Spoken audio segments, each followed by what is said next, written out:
Let's get this sports podcast party started, all right?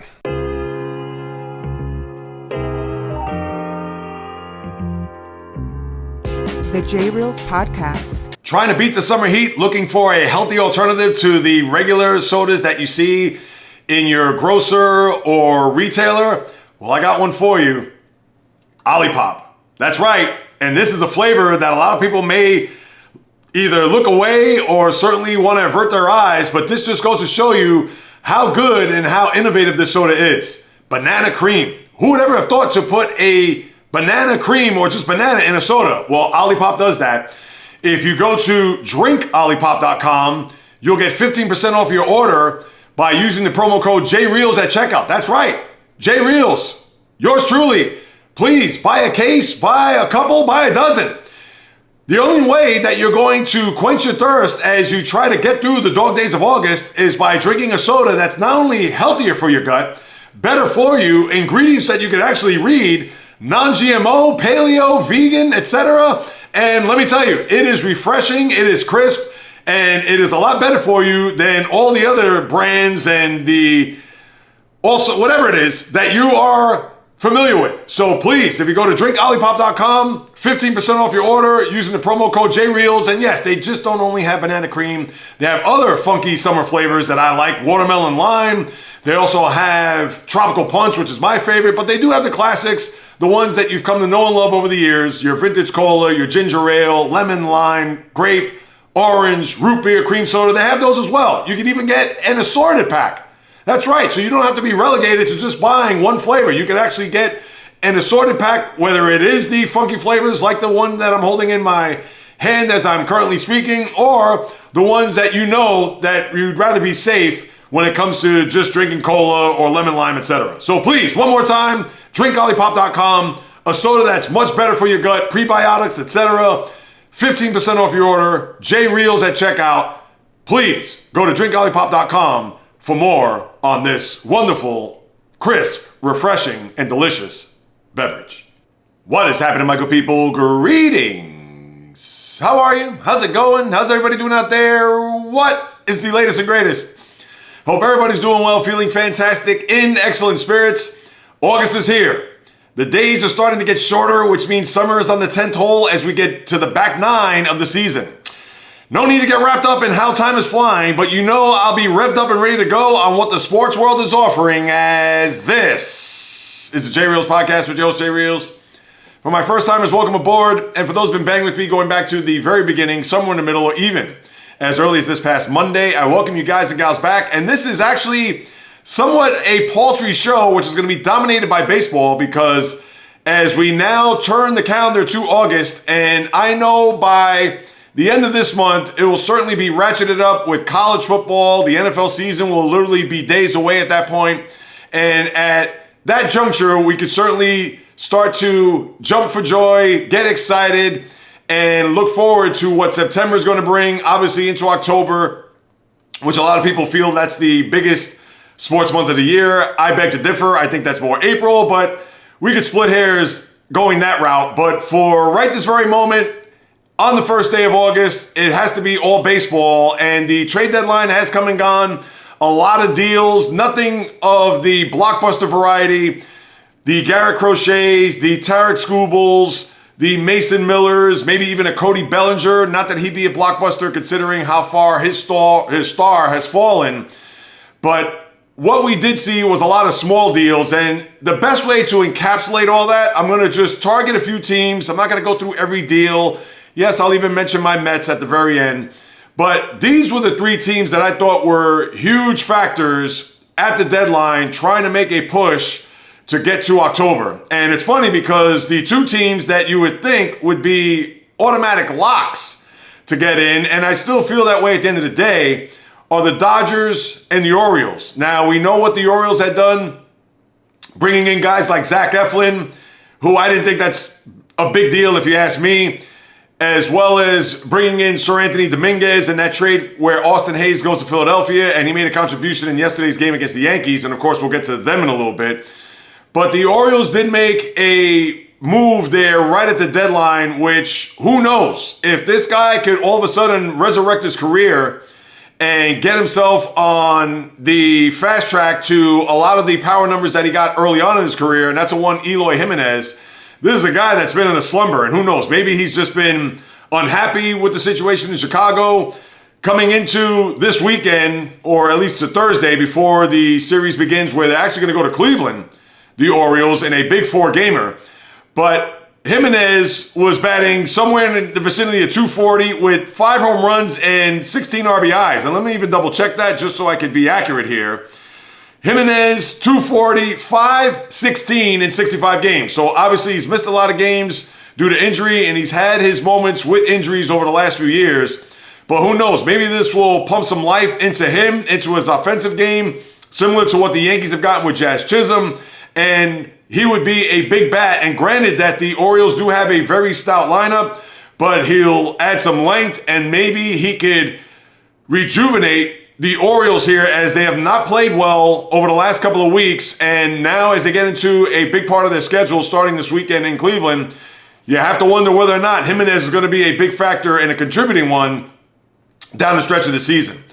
The other team of note that had made some moves, and especially at the deadline, were the Dodgers. And I'm going to get into them a little bit more as far as what's happening with them in the NL West, but I just want to talk about it from a trade perspective. You would think that the Dodgers have not won a World Series in forever, and I get it, the pandemic World Series 2020, which they did win. But this team, as we've seen, they can win 100, 105, 107 games, as they have, or 106, I believe, because the Giants won 107 in 2021 before they lost to the Braves in the National League Championship Series. But the Dodgers, you would think that this team is out of desperation, bringing in whomever, whatever, from wherever. And as evidenced by the 11 o'clock deals or the 11th hour deals for Jack Flaherty from the Tigers, even Kevin Kiermaier, the former outfielder of the Rays. You also bring in Ahmed Rosario, who they reacquired. They got him, I believe, a couple of years ago in their playoff race.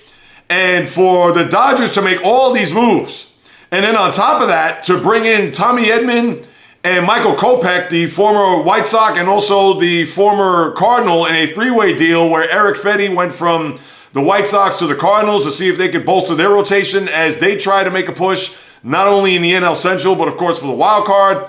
And the Dodgers, you would think, I wonder if Andrew Friedman and company really feel as if they have to pull out all the stops with all the expectations coming into the season. And I know I'm going off the beaten path a little bit because I want to save that. So you know what? Let me just pump the brakes on that. I just want to talk about these trades because I'll get to the Dodgers up next.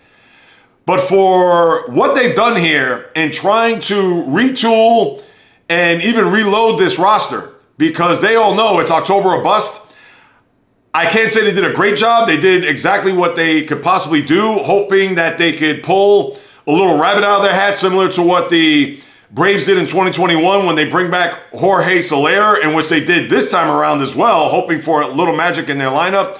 And guys like Adam Duvall and Eddie Rosario, and we all know they went on to win a World Series that year.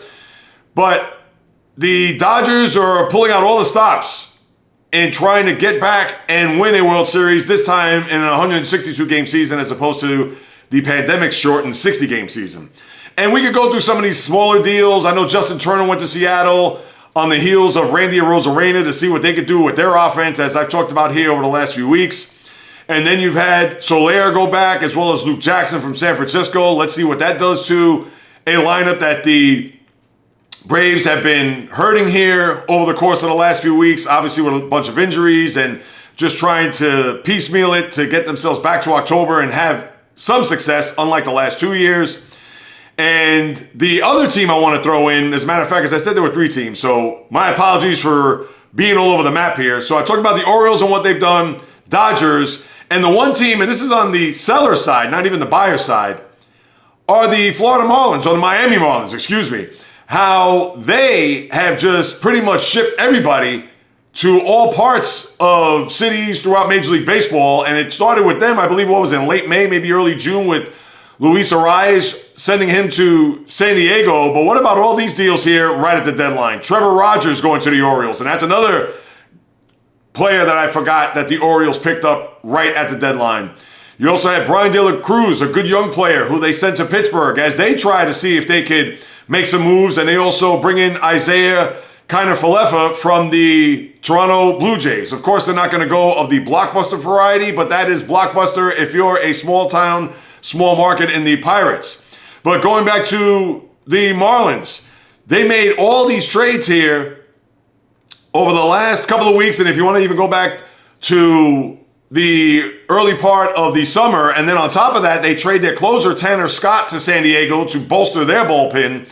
And for the Marlins, who have brought back a ton of prospects in the process. And we all know that this is a team that right now their payroll has to be, Josh Bell is probably their most expensive player. It has to be somewhere in the 40s as far as $1 million is concerned. And you would think whatever prospects and whatever haul that they got, and we understand that they've had their own injuries. No Sixto Sanchez, no Sandy Alcantara, guys that have been on the shelf due to Tommy John.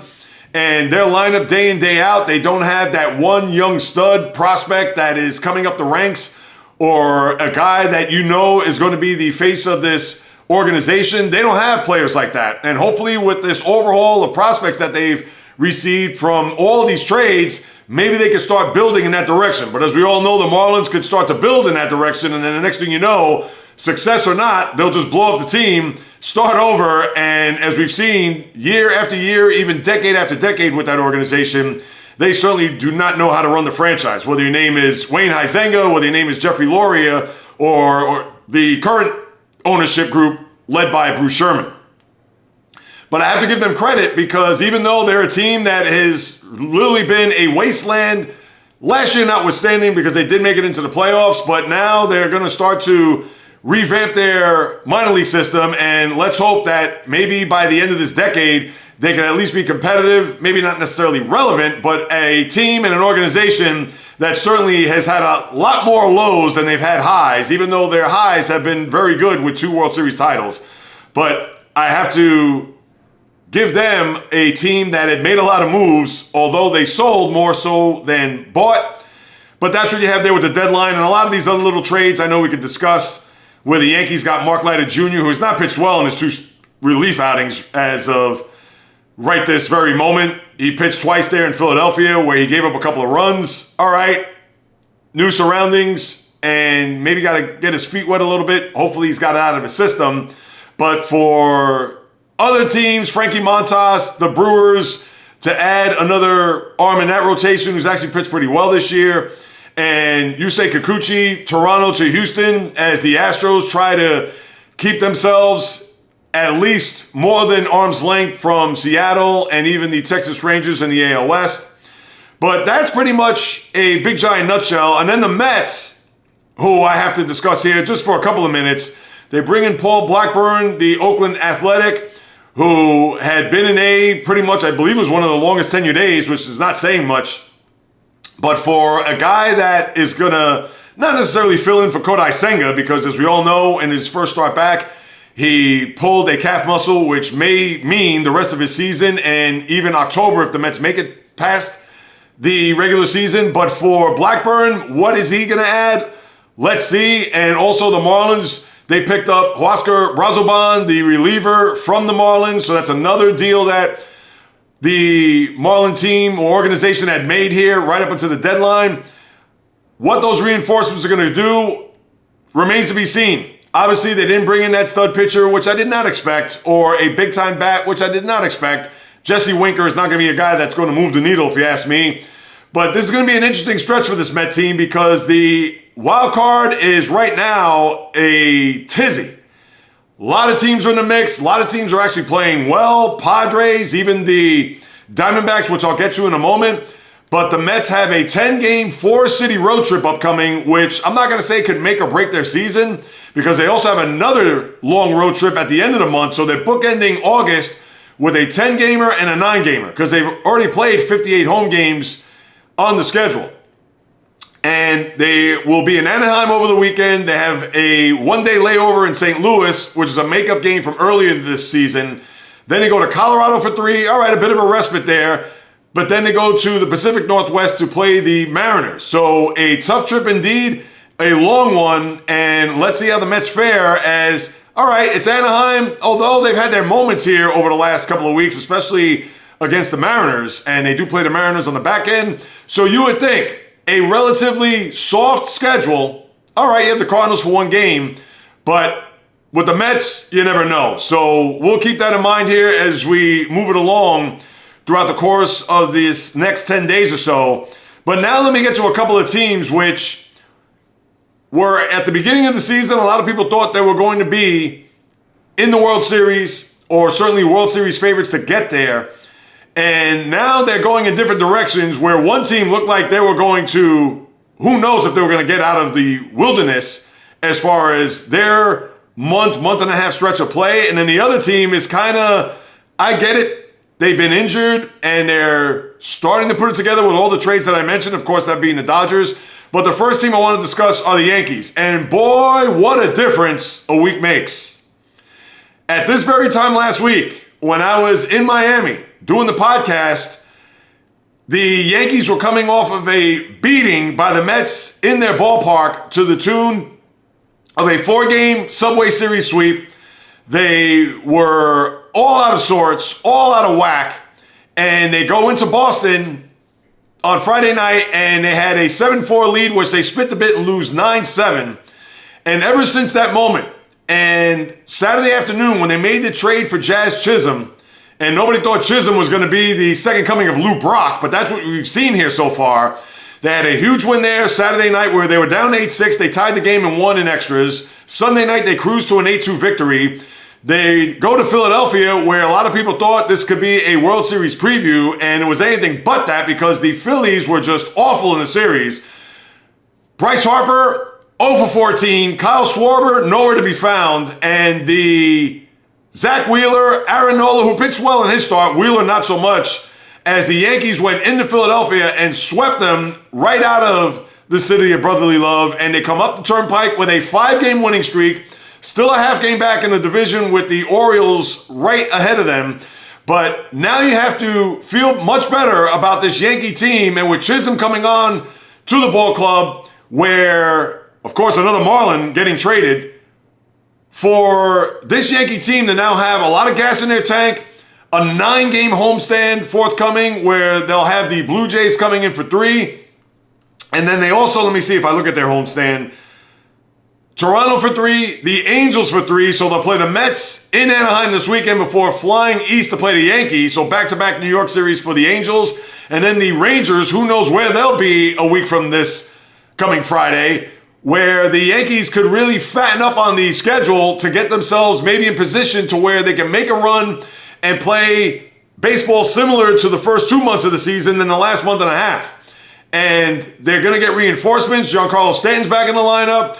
You would think their bullpen's also going to get healthy with guys like Scott Ifros, and even though they have Mark Leiter Jr. to come back or to be a part of that trade to add another arm to that bullpen, on top of Garrett Cole, who has been out with a stomach bug, and who knows if he's going to pitch. Maybe this coming Sunday he may face the Blue Jays, but for a Yankee team and for Chisholm to hit home runs left and right, back-to-back games where he hit multi-homer games, you would think that this is now a situation and a possibility that the Yankees will get whole, they'll get healthy, and not only that, could look past this month-and-a-half stretch where they only won 2 series, and now they won back-to-back series, really 3 when I think about it, because they started with that Royal series in the middle of June. If you want to say from that point on, they really had only won 3 series during that time frame.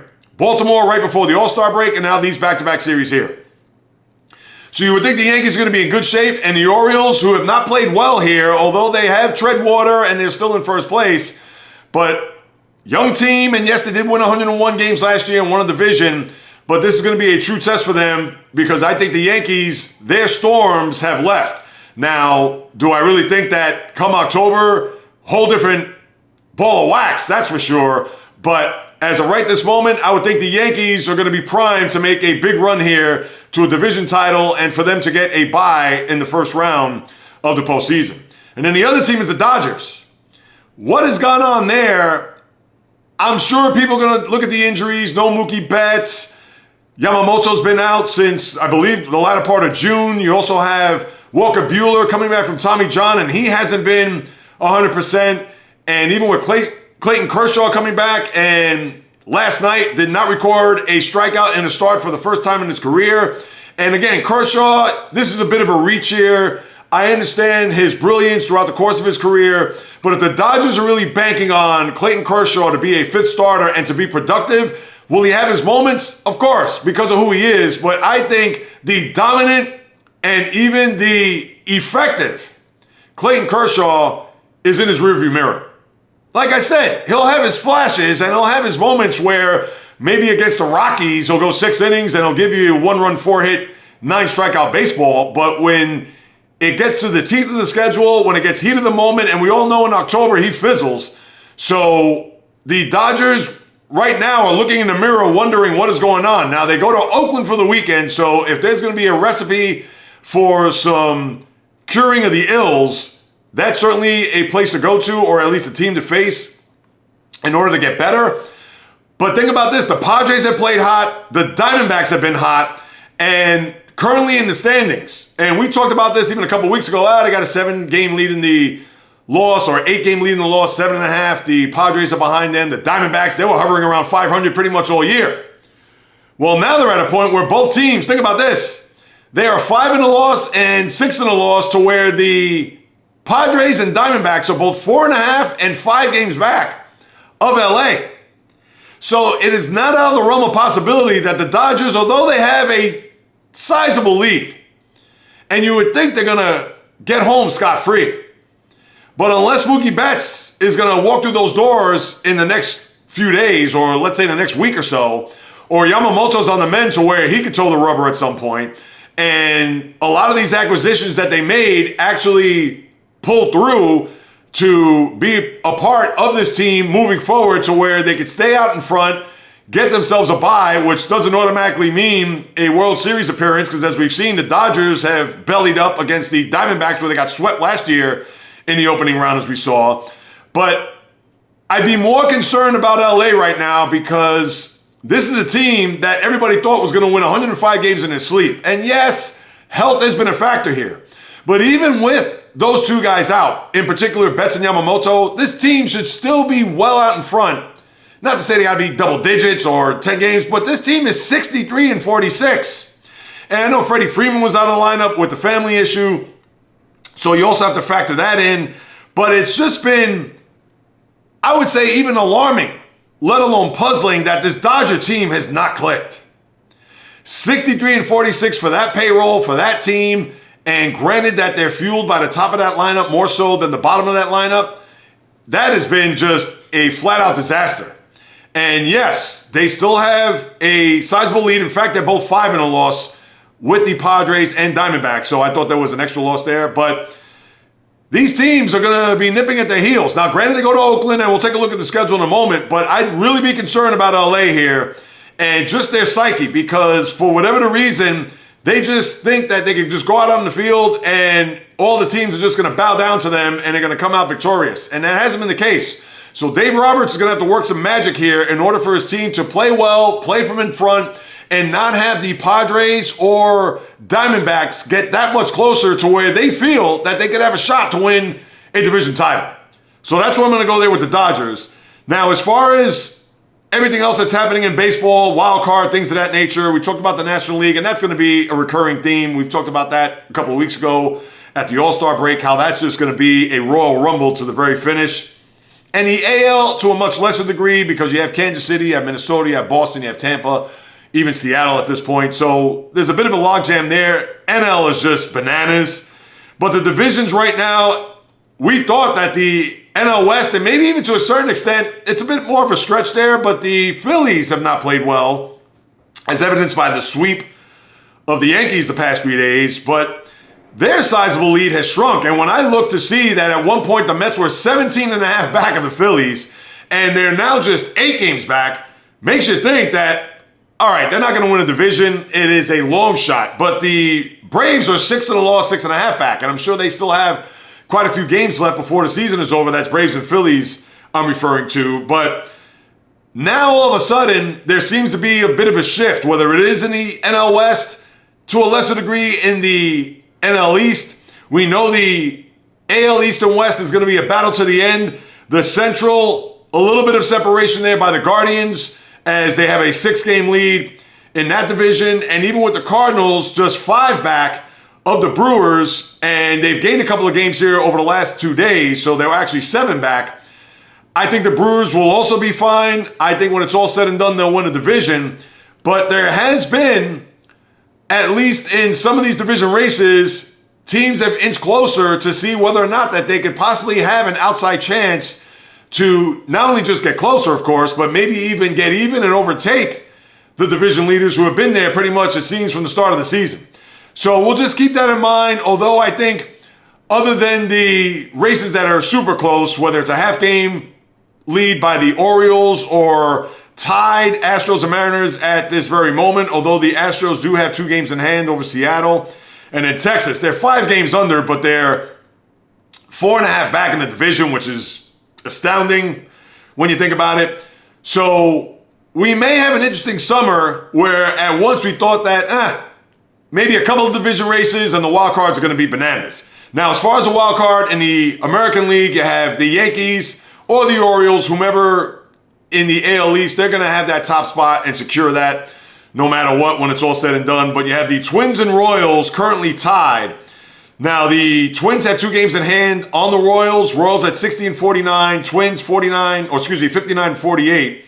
So they are currently even with the Red Sox, 2 games with 1 game behind the Royals for the final wild card spot in the AL. And then you have Seattle, 3.5 back, 4 on the loss. Tampa, 4.5 back, 4 on the loss. And then I'm just going to throw the Rangers there. I can't even put the Rangers. They're 8 back. I thought that said 6. There goes my eyesight there. I'm not going to put the Rangers. They're more closer to the division than they are on a wild card, so you can forget about that. So you do have Twins, Royals, Red Sox, Mariners, Rays. And even though the Rays are starting to slip here a little bit, but you do have 5 teams for 2 spots. Now, in the National League, a whole different ball of wax because the Braves have come back to the pack, as we know. And even though they played well here over the last couple of days, winning the 2 games in Milwaukee, and as a matter of fact, they actually had a 3-game set to where the Braves won the back 2 of that. Because I don't think they have a 4-gamer, no, because they're playing the Marlins tonight in a 4-game series, the Braves that is. But you have the Braves 58-49, a half game ahead of the Padres, who have been surging fast. Padres have won 9 of the last 10. Diamondbacks are a half game behind the Padres and a game in hand to where the Diamondbacks have won 13 of the last 17. And with the Mets just being a half game behind the Diamondbacks and have a game in hand and 2 games in hand over the Padres, where at the end of the month, the Mets, talking about that bookended series, the Mets have 4 games in San Diego and 3 games in Arizona. So if those games aren't going to be Armageddon, I don't know what will be, but we'll worry about that then.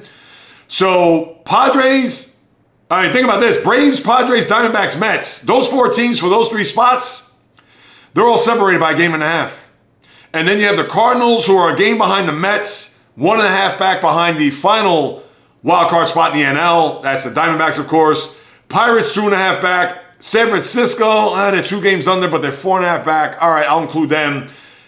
And I won't even say the Reds right now. I know they're just a game behind the Giants in the wild card race, but after that, I'm not even going to go there.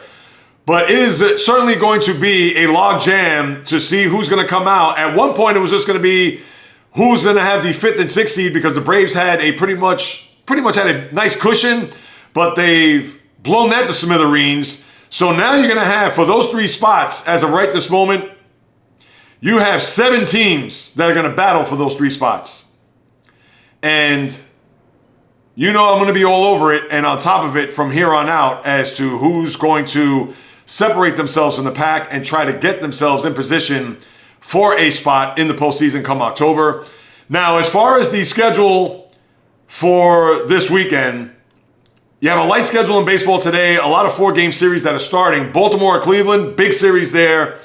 Kansas City at Detroit, not necessarily a big series, but for Kansas City, obviously they're on the radar with the wild card, so we have to keep them in mind. Miami at Atlanta, long trip for the Marlins with a skeleton crew of a ball club there. So you think the Braves, who always pummel the Marlins. I would think that's going to be minimum 3 games, maybe even a sweep when it's all said and done.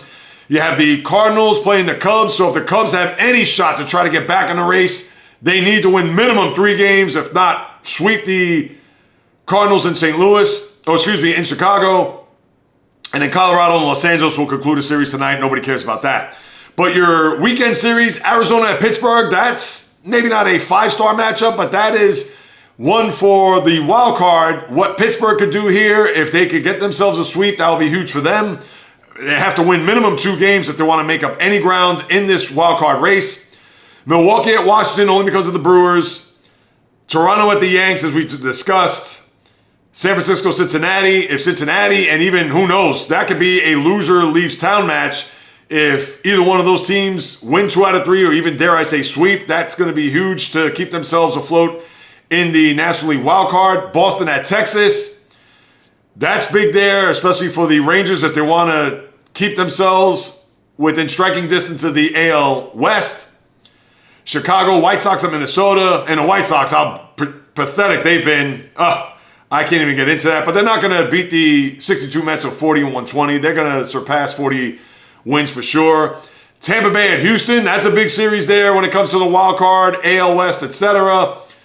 And then that's pretty much it. We talked about Dodgers at Oakland, Colorado, San Diego. So the Padres will probably beat up on the Rockies. Philadelphia at Seattle, that's a big series. I know it's in AL versus NL, but 2 teams that are at the top or near the top of their divisions. So that should be one that a lot of people may have their eye on. And that is pretty much the deal there with baseball. As we now get into the dog days of August, we get into what's going to take place here as far as the pennant races go, and you know I'm going to be all over it from here on out. All right, now let me turn my attention and lace up the cleats as well as the helmet and shoulder pads, because tonight the NFL preseason begins. And for those out there who are probably posting on social media, hooray, hallelujah, let's rejoice, NFL football is back. No, it's not, people. Let's not get it twisted. Let's not get confused. Yes, are they 2 NFL teams that are going to be on a field playing a football game? Absolutely. Unless you're a degenerate gambler, unless you're just not even a diehard fan, because I'm a diehard fan, although my NFL, let's just call it, my passion for the NFL is still there, but I have a lot of problems with it. And if you haven't watched, shameless plug here on my YouTube channel at JAYREELZ, 7 reasons why I'm down in the NFL. You'll see why I feel the way I do about the league as it's currently constituted. But to go back to the Hall of Fame game, which is tonight, Canton, Ohio, you have the ceremonies this weekend for the Hall of Famers. And off the top of my head, I couldn't even tell you. I'm sure you're going to have a memorable class. I know Devin Hester is one guy that's going in there, and more so for a returner. All right, he was dominant. I get it, but I'm a small room guy as opposed to just let everybody come in. But tonight you're going to have the Texans and the Chicago Bears go at it. So you're not going to see Caleb Williams and CJ Stroud, that's for sure. But I'm not going to get geeked up on a preseason schedule that even on the 3rd game where everybody gets a half and you're going to see starters, etc. Wake me up. And to think 5 weeks from today is the NFL season, where Kansas City will raise another banner to the Arrowhead Rafters to go up against the Baltimore Ravens. And now it's what, September the 5th, I believe? So 5 weeks from today, the NFL season begins. And yes, I'll be watching because it's the Ravens, and that's the division that my favorite team is in. So you know I'm going to have an eagle eye on that. But for September the 8th, to me, that's when the season begins. That's when we could really raise the curtain on an NFL season. Wake me up then, because from now until then, and yes, I'll keep my fingers on the pulse of injuries and transactions and the cut day and all that as we get to the end of the month. But you mean to tell me that you're going to be invested in any of these preseason games? I wouldn't watch them if they were played in my backyard. That's how boring, that's how bad these games are. So you can talk about it all you want and get all excited, but please, if you're not bored by midway through I'll give you 2nd quarter. I won't even give you 1st quarter, because to me, after the first couple of series, it's already ho-hum. But if you're not yawning by the second quarter, I don't care how big of a football fan you are, it is an absolute bore. Just get into watching something else. So that's what we have with that. But other than what's happening there, you have a couple of suspensions that came down the pike. The Titans, Arden Key, the linebacker, as well as the defensive end of the Texans, Danico Autry, both will be suspended 6 games for violating the PED policy that the league puts forth. So you're not going to see them for the first 6 games of the season. You also have another retirement that came down the pike, a one Rashad Penny, notably for the Seahawks all those years, but retired and called it a career after 6 seasons just recently as a member of the Carolina Panthers. So another player, and we've seen quite a few as we talked about here over the last few weeks, another player that is going on to the next chapter of his life. So congratulations to Rashad Penny. And then you had DJ Moore. Now think about this. We know that the McCaskey family who owns the Chicago Bears, we know how frugal they've been throughout their existence of owning this organization. Well, they gave DJ Moore the wide receiver, and he's a very good one. Is he amongst the elite? Is he Justin Jefferson? Is he Jamar Chase? Is he of that ilk? I'd say not. He's probably in that second rung of maybe 5 through 8. Nevertheless, he got a 4-year, $110 million extension. I believe, what is it, $82 million guaranteed. That is the largest contract that the Bears have given out in their franchise's history. And think about that. Now, you can't go back as far as like Dick Butkus and Walter Payton because obviously the NFL then is a far cry from what it is now. But think about over the years where they had Julius Peppers on their team, where they had a guy like Jay Cutler. Granted, he wasn't one of the top 10 quarterbacks in the league, but we know he had a big arm, he had ability, etc., but he didn't get that kind of money. And we understand that they have not been quarterback rich throughout their 100-plus years in existence. Sid Luckman, going back to what, the 30s and 40s? Jim McMahon wasn't a big-time quarterback, although that was a big-time team when they won the Super Bowl in 85. Rex Grossman, when they went to the Super Bowl in 2007, nobody's going to confuse him with one of the top 10 quarterbacks of his era.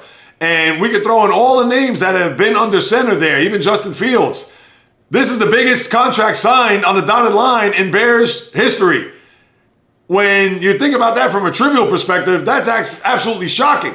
So not even Khalil Mack, when he was a member of that team, none of those guys before him got anything close to what DJ Moore got. So congratulations to him on getting the big-time deal and, of course, to be a weapon there for one Caleb Williams. Other than that, that's what I got with the NFL. NBA, a signing there by the, as I lace up my high tops, this will be real quick. Jarrett Allen, 3 years, $91 million to go along with what Evan Mobley got. His extension, 5 for $224, and the Donovan Mitchell, 3 for $150. All right, so it keeps pretty much their team intact. Doesn't make him any better. Now, of course, he has to stay healthy because who knows if Jarrett Allen was a little bit healthier, would have won 2 games against the Celtics? Maybe, but we're never going to know that. But Allen now part of the fold for the next 3 years there in Cleveland. And besides that, nothing really shaking there in the NBA as far as transactions are concerned. Now, when it comes to the Olympic team, I know the big roar, and I said this the other day, and I'm not going to belabor it too much, but for Jayson Tatum, I get a lot of people up in arms. How did he not play a minute the other day? And he did get some burn against South Sudan. To me, it's no big deal. Hey, put him on ice for all I care. He had a long postseason. Granted, yes, they weren't pushed to the max in any of their series. I get it. But, hey, you want to play him 10 minutes? Fine. And I understand that the angle, maybe a little bit of disrespect, and even Steve Kerr admitted it. He was an idiot. So, to me, hands are washed. It's all good. But, yes, considering he's coming off of an NBA championship, he's a all-NBA first-team player. He's been all over the place here throughout not only just the postseason, but the finals. Didn't win the MVP, as we know, but he's been everywhere, and he figured that he should have gotten more burn in that game. All right, so he got more burn against South Sudan. Is everybody happy? Is everybody content? I'm sure they are as we move it along. NHL, nothing going on there. I'm not going to lace up my skates, but I will go to the Olympics to wrap things up here because there's nothing else. I know MMA, nothing going on. Boxing, anything happening there. Tour de France, that's already over with. You're not going to have to deal with the final tennis Grand Slam of the year. That's at the end of the month here at Flushing Meadow, not too far from where I'm sitting. So the Olympics, that's where we're going to go. The first week, about to put the lid tomorrow. And yeah, the basketball team, I'm not going to get into that. To me, that's much ado about nothing. I mean, they beat South Sudan. We get it that, what was it, about 2 weeks ago, they played nip and tuck, and LeBron had to get the layup, and Derek White had to make a block there at the end in order to avoid embarrassment. So they avenged that loss. But the big story out of this past week is Simone Biles. We talked about her leg injury there on Monday, where she was nursing a leg where we don't know what the status was going to be. We knew she was going to perform, but as far as at her peak, and we know what she's capable of doing, how that was going to affect her when it comes to the U.S. women's team gymnastics competition. And sure enough, what happens? They win the gold. And is that a surprise? Does that come as a shock to anybody? Absolutely not. Biles looks like she's in her tip-top usual form. So I can't be surprised. It would have been more of a surprise that if she didn't go, or she was unable to perform, or really stunk up the joint by not being Simone Biles. So to me, no harm, no foul. So kudos to the women's team for coming out victorious and winning a gold medal. And I don't have the medal count, people. I'm sorry. The Olympics, and I've always been like that. And it's not a knock on the nations, the athletes, the events, the competition, none of that. Because everybody knows I love the competition. I'm all for it. But I'm not wrapped up in it. I'm just not. And yes, maybe there'll come a point between now and next Sunday when the Olympics will conclude that maybe I will watch one of these events, or if I know that something's going to happen, whether it's an underdog on the U.S. team of one of these events that had no shot and now they have a shot to win a medal, whether it's a gold, silver, or bronze, yeah, maybe at that point I'll do so. But as of right this second, nothing's going to bring my eyeballs to the sets, because we know how dominant Simone Biles is. We know how dominant Sha'Carri Richardson is. We know how Katie Ledecky, Noah Lyles. We could go through the whole list. And yes, as a sports fan, I guess I'm taking that for granted because I automatically think they're going to win. So, bad job on my part. But at the same time, this is what happens when the Olympics, it's almost a foregone conclusion and even formality that these athletes are just going to come out on top because of their reputation. And I understand that's like judging a movie without watching it. I get it. But I'm not invested in it. I'm just not. And you want to call me unpatriotic? You want to call me, come on, JAYREELZ. What kind of sports fan? What kind of... No, I'm not against any of that. One more time. But day in, day out, since the Olympics have begun, I haven't watched a nanosecond of it. And again, it's not because of the Olympics. It's not because of everything I just stated. I'm just not invested. If there was maybe somebody that was from the Bronx or from New York City, and maybe there is, but they're not highlighting it because it's just another athlete that's not in the pantheon of the aforementioned that are there, that you would think they're going to win all the golds and just take the spotlight from everybody else. And that's not their fault because of how talented they are, but that's just my point. So if you want to get on me for that, you have every right to. And my apologies for not being one that night in, night out. I'm going to be glued to see, who's going to win this event? Who's going to win this particular race? Who's going to win whatever it is? Beach volleyball doesn't tickle the fancy. A lot of these sports, not even the golf or the tennis. And I know Djokovic beat Nadal the other day, and that was a storyline that I had on Monday going into the week. And they actually played each other there on Monday to where Djokovic won in 2 sets. So congratulations to him. But right, even then, it wasn't something I got all crazy about. I got to watch the tennis. I didn't even watch it. And it was actually on while I was recording. So even if it was in front of me, I wouldn't be able to be fully invested. So that's all I'm going to say about that. And who knows, maybe at some point over the next 10 days, I'll watch something or watch a particular event that maybe will pique my interest. But sadly, none of it has piqued my interest. You know what has piqued my interest? The location. Because I visited there last October for my second wedding anniversary. And even though I was only there for half a week, but I enjoyed it so much that every time I see the aerial shots, the drone shots of Paris and the Arc de Triomphe and, of course, the Eiffel Tower and the Champs-Élysées and all that. I mean, it just brings me back to when I was there last year. And Paris, one day I got to go back and spend more time there. So if it wasn't for that, I'm not as compelled to watch, and not to say that I have watched, but my point is that because of the backdrop and because of the location, it certainly has me at least curious as to where these events are played and what have you. But overall, you know my thoughts about that. So I know I'm just hammering the point home deeper into the dirt here. So I will pivot and move on from that.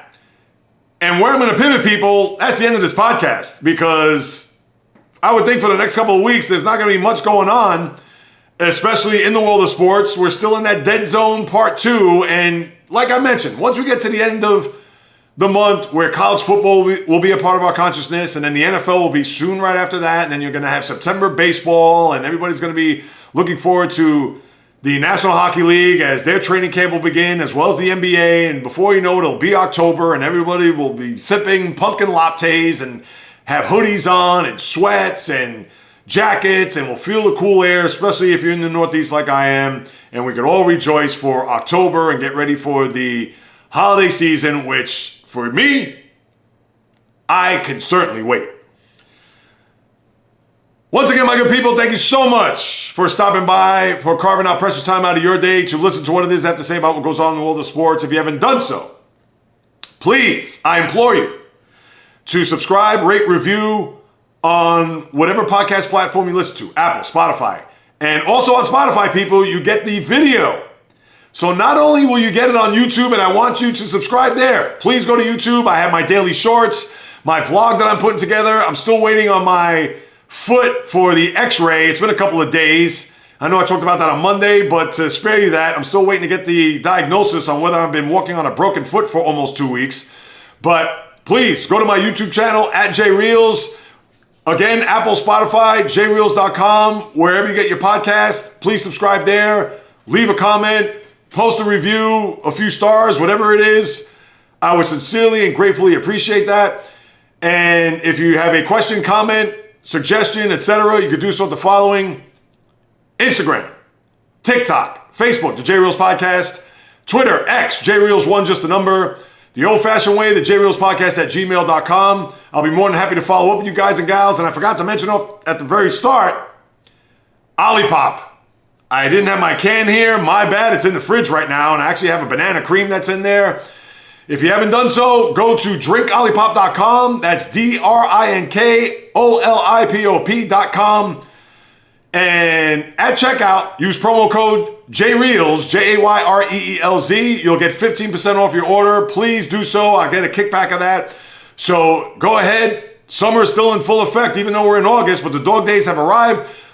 And you got to beat your summer heat and quench your thirst at some point. And why not do it with a healthier soda for your gut with non-GMO ingredients that's good for you? Please do so. Buy a case, buy 2, buy a dozen. For your boy, JAYREELZ, at checkout, 15% off your order.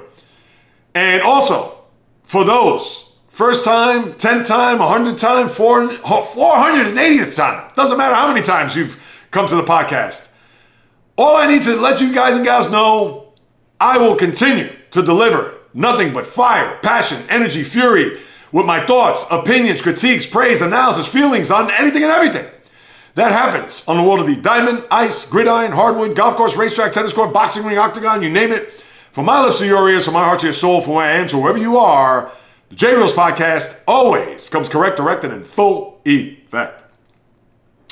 From the South Bronx to South Beach to South Central to South Pacific and all points beyond, peace, love, and God bless everybody.